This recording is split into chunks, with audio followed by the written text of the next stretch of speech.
Hello students, Mehreen here. Welcome back to the Literary Luminescence. It is always said that William Wordsworth is called Poet of Nature. On what basis is he called Poet of Nature? Because he had been writing about clouds, flowers, lakes, trees, a singing girl, or flowing water? No. ये सब तो John Keats, Lord Byron, Coleridge ये सब भी करते रहे. Then why they could not earn the name in history as poet of nature? To explore the answer to this question, we will have to go into the years of French Revolution. I mean 1789. Let's go.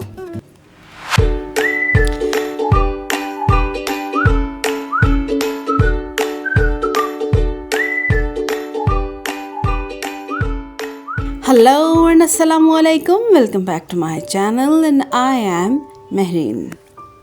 William Wordsworth was deeply influenced by the French Revolution. In 1790, Wordsworth visited France where he was swept up in the revolutionary fervor. He was inspired by the ideals of liberty, equality and fraternity and saw the revolution as a beacon of hope for a new era of human freedom and progress. Wordsworth's enthusiasm for the revolution was reflected in his poetry, particularly in works like Descriptive Sketches and Guilt and Sorrow in 1794. However, as the reign of terror unfolded and the violence escalated, Wordsworth's initial optimism began to fade. He became disillusioned with the revolution's excesses and the rise of Napoleon. Despite this disillusionment, Wordsworth's experiences during the revolution had a profound impact on his poetry and worldview.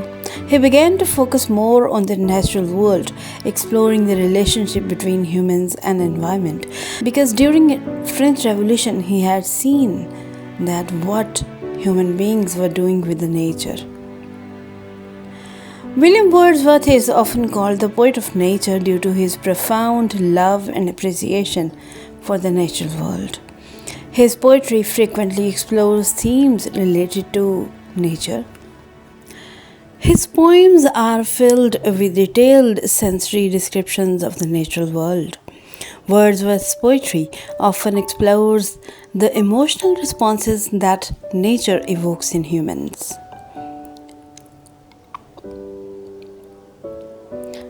Wordsworth's poetry celebrates the beauty, power, and spiritual significance of nature, earning him the title Poet of Nature. Nature is a central theme in Wordsworth's poetry, as we know.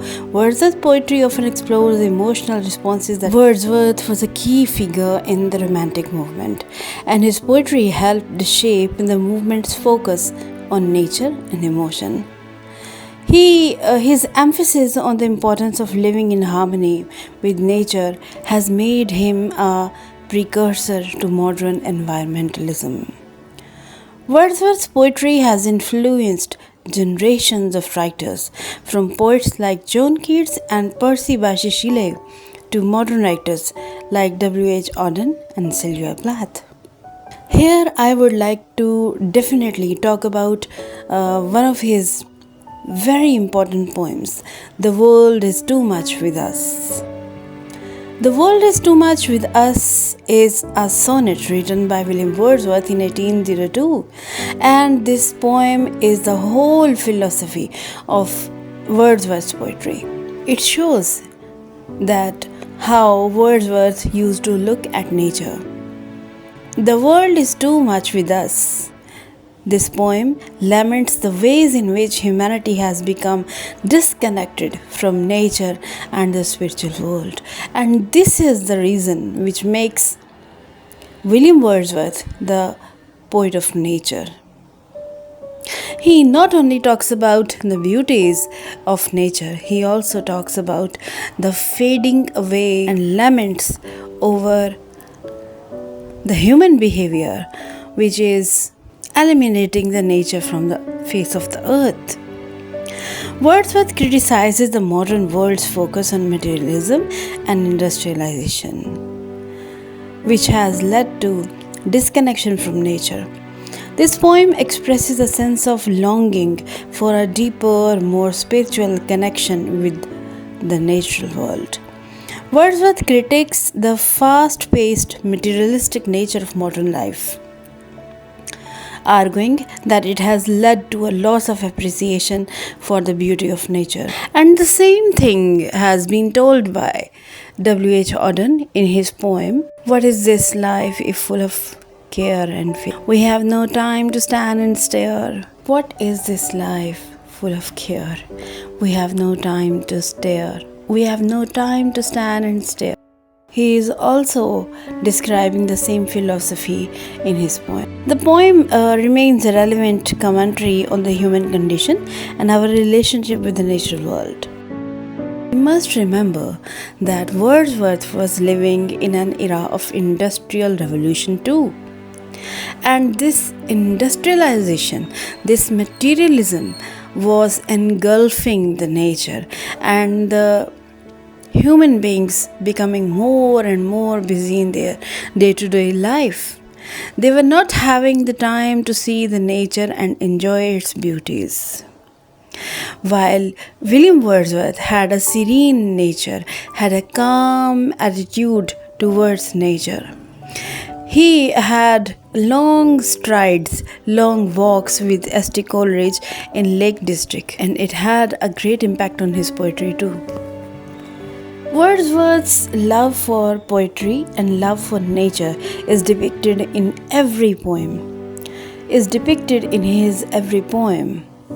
And I love to read the poems like I Wandered Lonely as a Cloud, which was written in 1804. Whether this is I Wandered Lonely as a Cloud, this is Tintern Abbey, or the Prelude, every poem embodies the love for nature. Even in the Solitary Reaper, he finds an uncanny love of nature in the song of a solitary reaper girl, though the language is not understood by the poet, but he enjoys the song which is sung by the solitary reaper. Here comes to end my video, and let's meet in the next video with some other topic. Till then, enjoy rain, enjoy nature, and fly like a cloud. Keep waiting for my videos and keep subscribing to my channel. And finally, thanks for being with Mehreen for such a long time.